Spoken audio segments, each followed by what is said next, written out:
Ante las mareas de todos los días,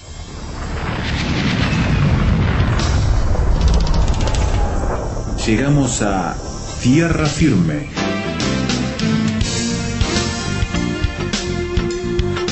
Diálogos de actualidad con Salvador de Lutri.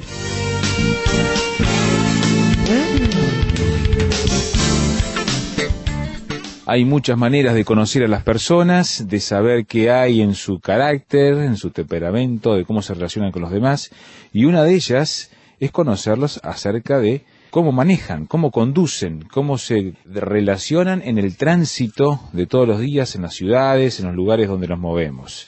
Y un oyente de nuestro programa nos planteó el desafío acerca de hablar de lo que está sucediendo con las personas cuando se relacionan en el tránsito de las ciudades, Salvador. En América Latina tenemos una exagerada cifra de accidentes de tránsito que está muy por encima de la que tienen otros países desarrollados como pueden ser Suecia, Holanda o Estados Unidos. Quiero decir que hay países donde se llegan a producir hasta 20 accidentes de tránsito diarios. Diarios, ¿no? Y estamos hablando de los accidentes que llegan a la denuncia policial, es decir, que no el accidente menor, sino el accidente mayor. Y creo que esta es una de las cosas que tenemos que estudiar y analizar con seriedad, porque estamos viviendo un crecimiento tremendo en todo el mundo, pero sobre todo en América Latina, en todos los países de América, crecimiento del parque automotor. Es verdad. Es decir, hay un boom en la producción de automóviles que ha llegado a todos los países. Yo recuerdo cuando era niño, un automóvil era una cosa no frecuente, diría. Bien, ¿no es difícil que una persona tuviera.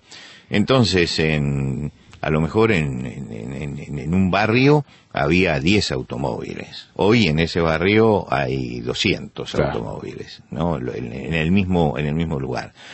Yo recuerdo que vivía en una cuadra, en un pasaje muy ancho, muy lindo, donde jugábamos en la calzada, sin problema, porque pasaban a lo sumo 2, 3 automóviles al día.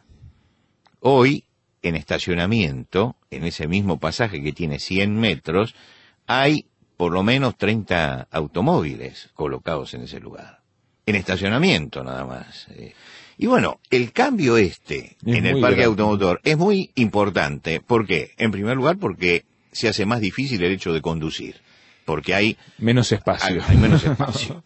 Y en segundo lugar, porque hay mucha gente que accede, manejo al automóvil, y no tiene capacidad para hacerlo, ¿no? Y además la infraestructura de las ciudades no fue pensada para contener esa cantidad de vehículos al mismo tiempo tampoco. Claro, calles estrechas, entonces todo eso hace que se complique cada vez más el tránsito por nuestras calles. Bueno, el problema de transitar ya es un drama en todos los países.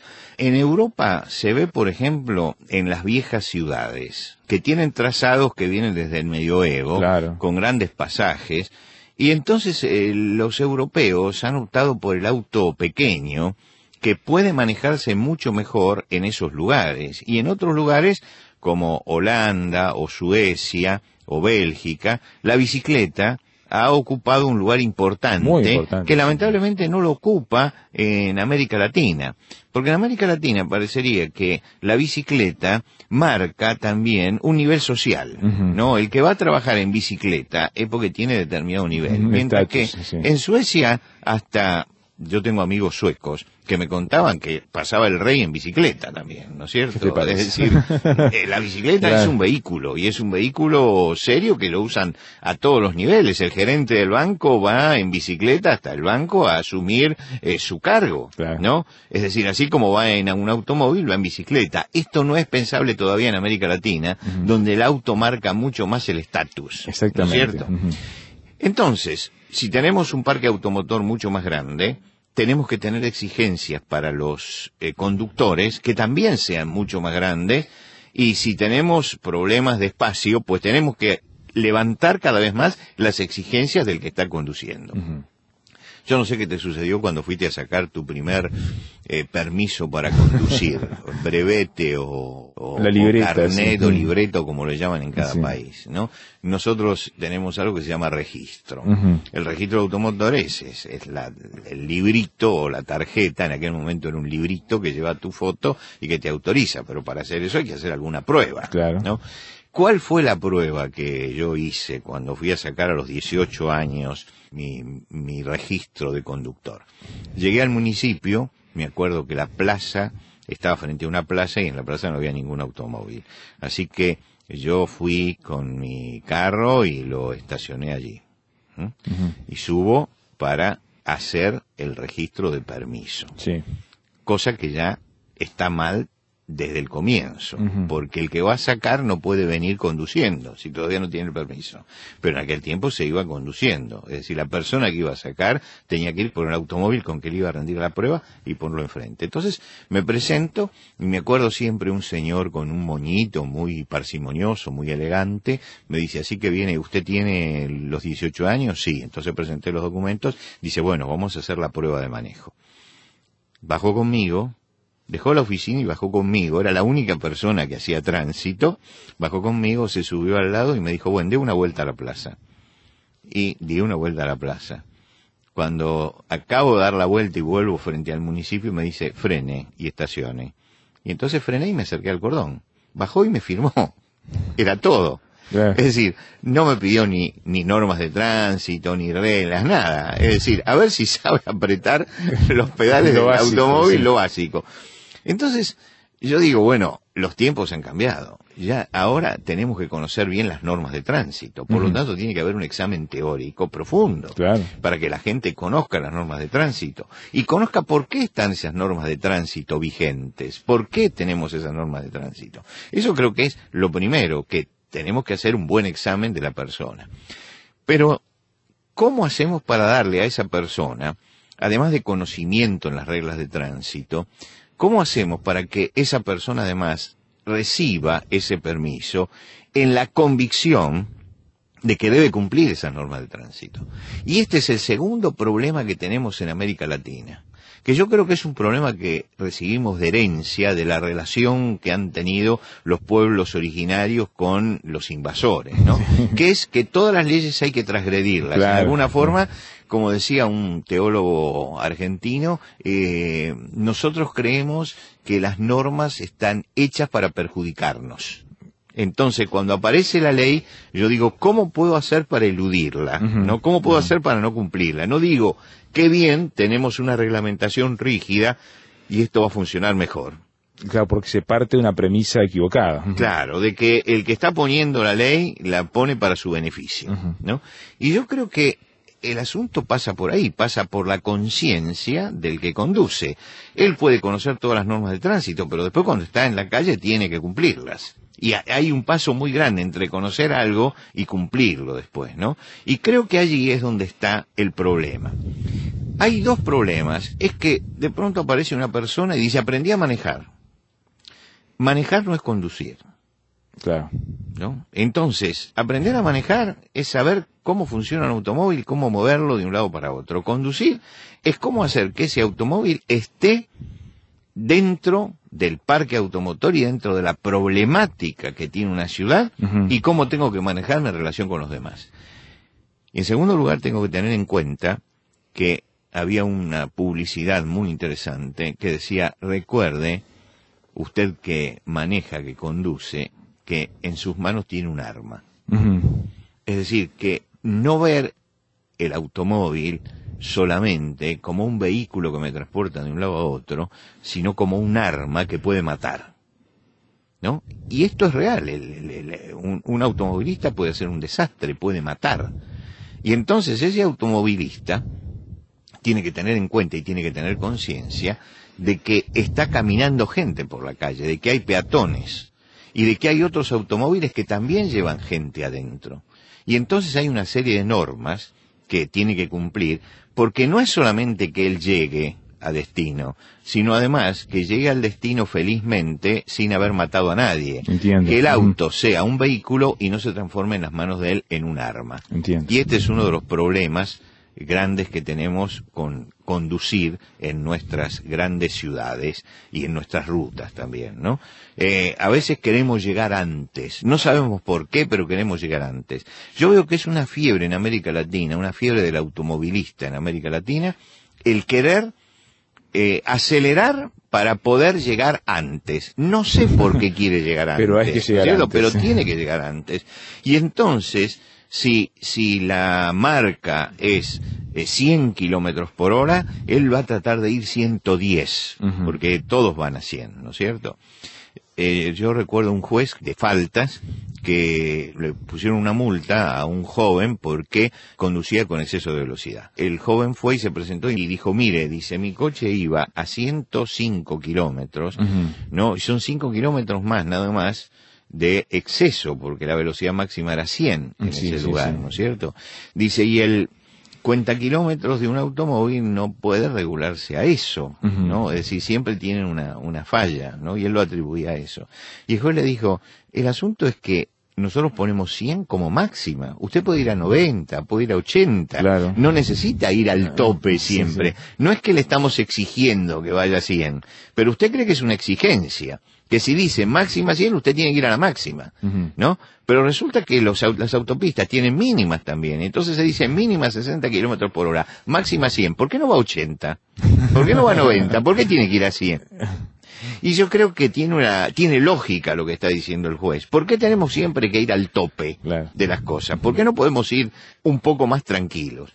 Por otro lado, en las grandes ciudades, ir a mayor velocidad no implica ganar mucho tiempo. Realmente, no implica ganar mucho tiempo. En un proceso que dura, por ejemplo, 40 minutos, a lo sumo se pueden ganar 3 o 4 minutos. Sí, porque están los semáforos, están los cruces, están los carteles de señalización, los desvíos, en fin. Y tarde o temprano uno se encuentra con el conductor apurado que iba allá adelante y resulta que va llegando atrás. Sí, ¿no? llegamos todos juntos, finalmente, ¿no? Entonces, ¿cuánto ganó? 5 minutos. Claro. Y expuso la vida de él y del prójimo. Exactamente. Entonces, acá hay un problema también de solidaridad social.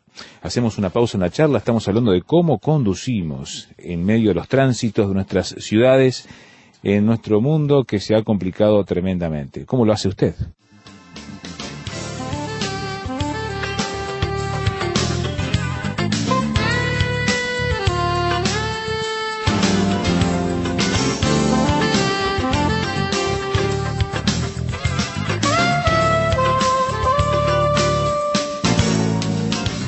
Tierra Firme en Internet. Descubra nuestro sitio, materiales, datos, la transcripción de estos comentarios, frases sobre este tema que le ayudarán a desarrollar una posición con bases sólidas.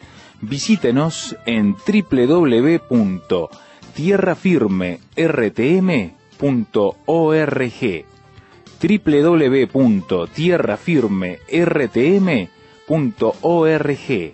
Tierra Firme es una producción de Radio Transmundial.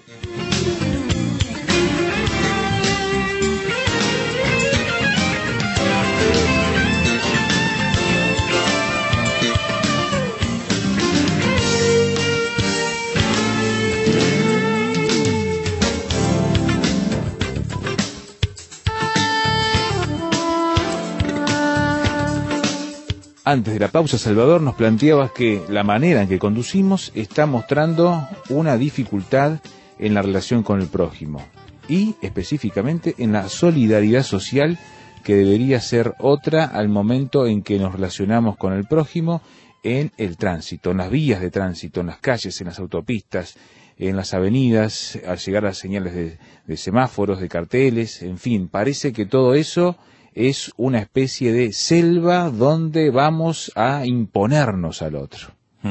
Sí, y además creo que hay una sobrevaloración de esto a mí no me va a suceder.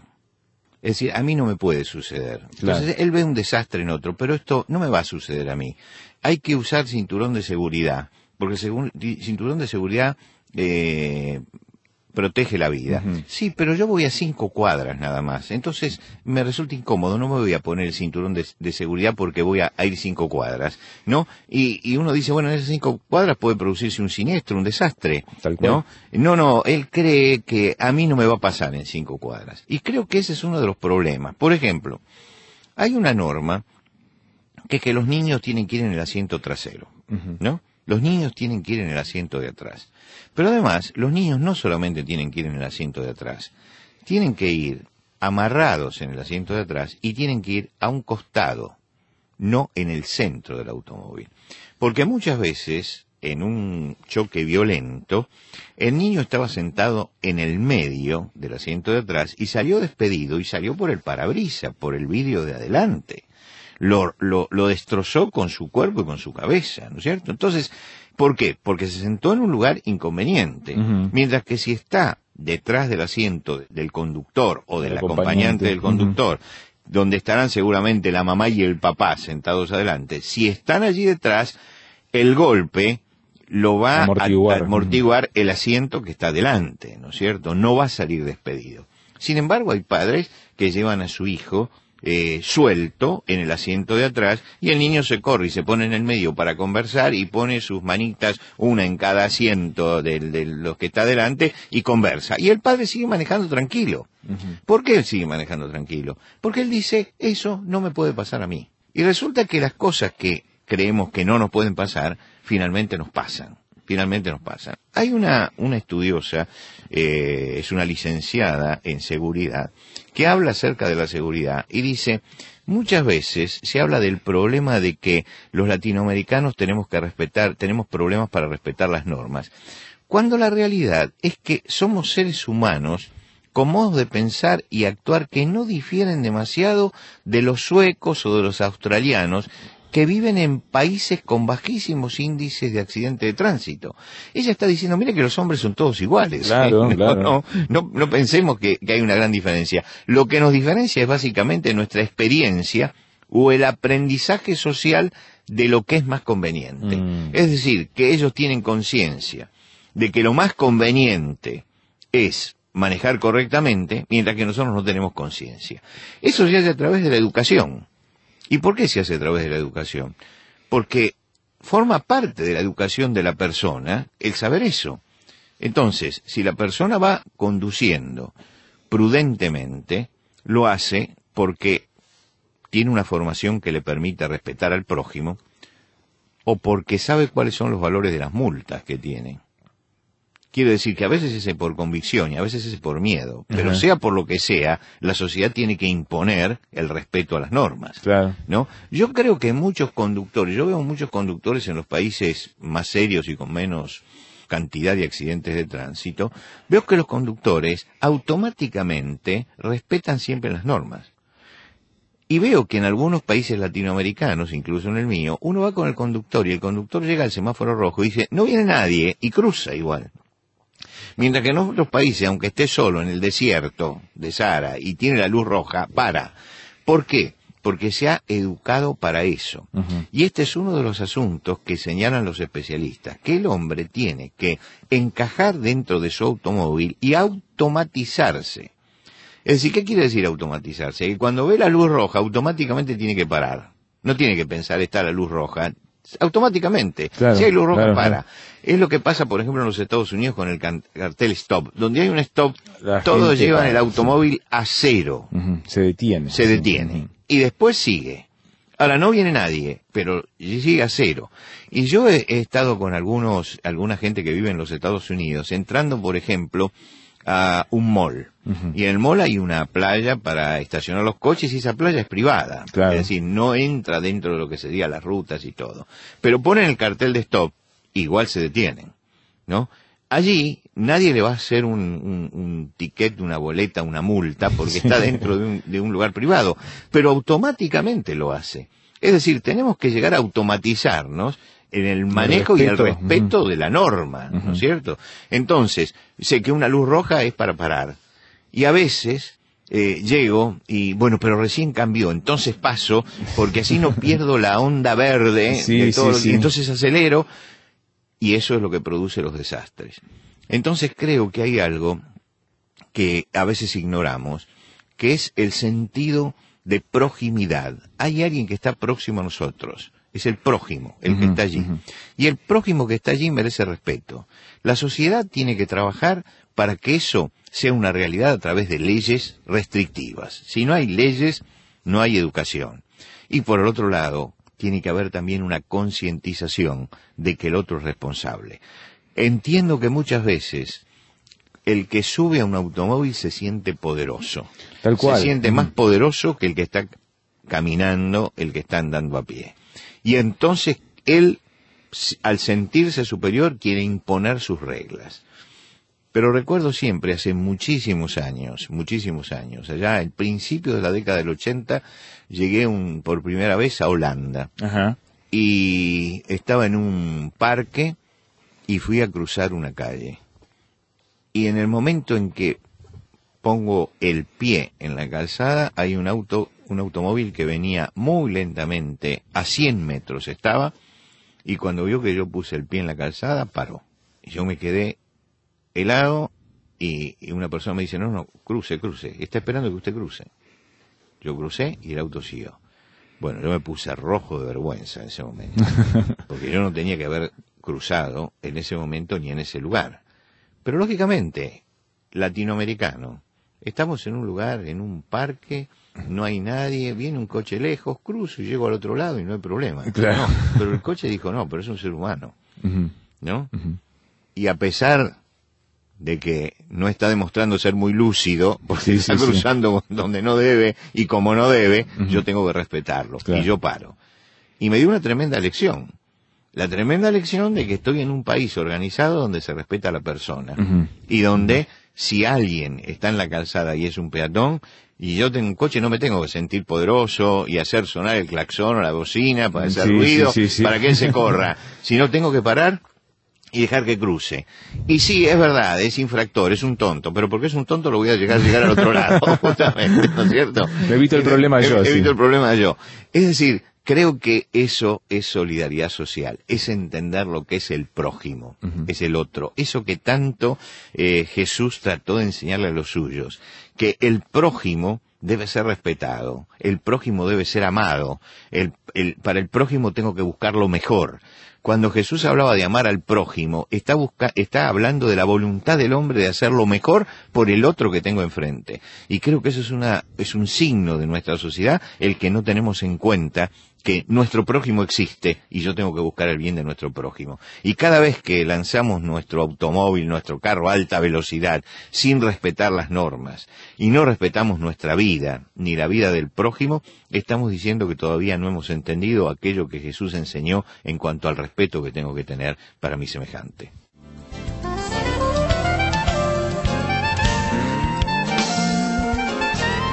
Los grandes músicos en tierra firme.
Hablando de cómo conducimos, escuchábamos un preludio de La calle de Bach, hecho la adaptación por Vanessa Mae, una compositora china que toca el violín y lo hace de esta manera, mostrándonos a Bach de otra forma. Bien interesante para nuestro programa de Tierra Firme.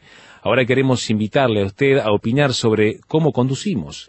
Por correo electrónico, hágalo escribiendo a tierrafirme@transmundial.org, tierrafirme@transmundial.org. Si prefiere, hágalo también visitando nuestro sitio de internet www.tierrafirmertm.org. Allí va a encontrar el audio del programa para escucharlo nuevamente, el archivo MP3 para descargar. También va a encontrar el texto de la conversación con Salvador de Lutri, tierrafirmertm.org, y también poder interactuar, opinar y darnos su punto de vista sobre toda esta temática. Síganos en Twitter y únase a nuestro grupo en Facebook para multiplicar también la interacción con ustedes. Si prefiere una carta al estilo tradicional, hágalo a Tierra Firme, casilla de correo 5051, Montevideo, Uruguay. Por ahora nos vamos despidiendo, esperando encontrarle la próxima ocasión cuando anunciemos una vez más Tierra Firme.